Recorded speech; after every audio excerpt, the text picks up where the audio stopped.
Namin ng pangalan, plate number dito sa likod ng resibo namin para once na binigyan namin sa kanila, nilalag ni guard saka ipipila. Yan, syempre first come first serve, mga naunang dumating sa RDO sa receiving area.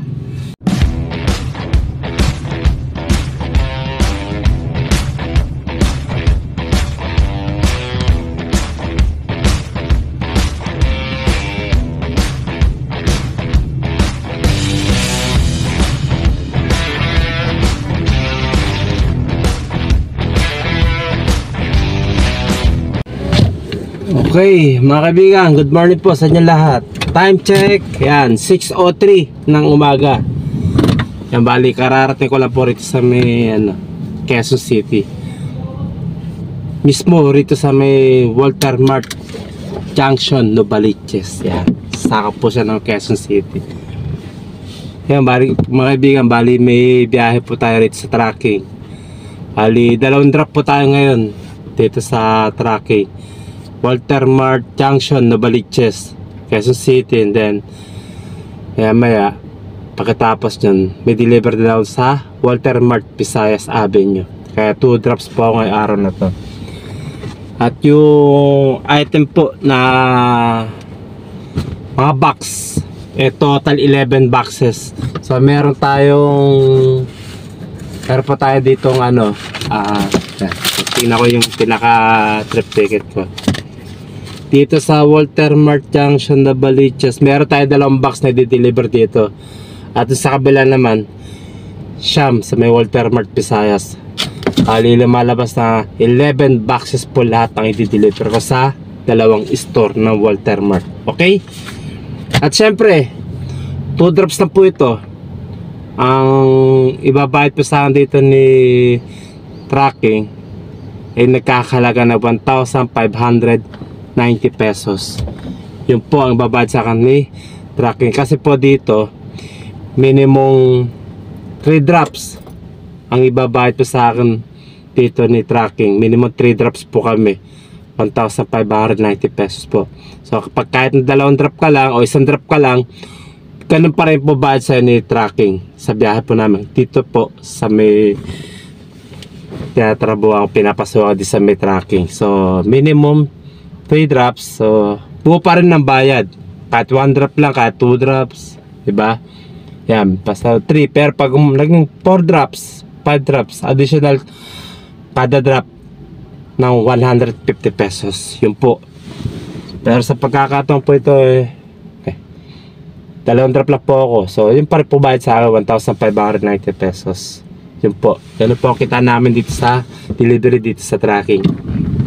At syempre, para magkaroon po kayo idea dito sa biyahe ko, papakita po sa inyo yung box na i-deliver ko sa 2 store na Walter Mart.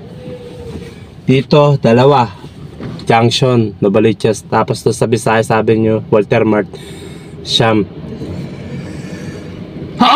Excuse po. Pakita ko sa inyo.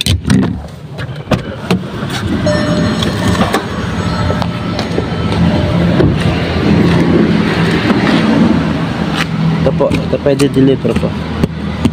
Kaya mga box, kaya buhatin niya, magalang po yan. Tangan ninyo. Yan, ito magalang po to. Yan, ito magalang yan. Yan, nagagalang po yan. Okay?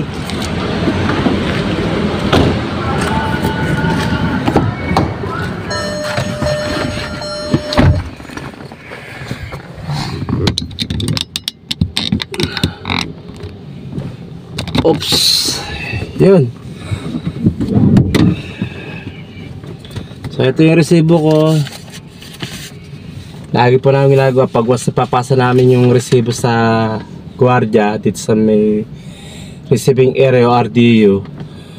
Nilalagyan namin ng pangalan, plate number dito sa likod ng resibo namin para once na binigyan namin sa kanila, nilalag ni guard saka ipipila. Yan. Siyempre first come first serve, mga naunang dumating sa RDO sa receiving area. Yun ang mauna. Okay, yun na po mga kaibigan, nasama Yan, delivery update lang po dito sa tracking. Kaya po ang kitaan namin, 1,590 pesos. Sa sedan po yun ha, sa kotse. Paano kung dala mo yung MPV, katulad ng Avanza, Adventure, Innova, po ba? Mas marami kargahan yun, mas malaki bayad yung compare dito sa akin sa kotse ko. Paano kung dala mo pa yung L300, mga van, mga high ace, mas malaki pa po bayad po doon. May kanya-kanya kategory yan. So sedan, MPV, mga van, mga L300, so magkakaiba po bayad yan. Mas malaki po yung van na bayad sa amin. Okay, yun lang po mga kaibigan ha. Delivery update, tracking, sedan, 2 drops po ngayong araw na to. So 1,590 pesos po ibabayad sa akin. Okay? Lagi po tayo mag-ingat mga kasama, mga kaibigan, sa ating mga biyahe. God bless po sa inyo lahat. Keep safe and keep on driving.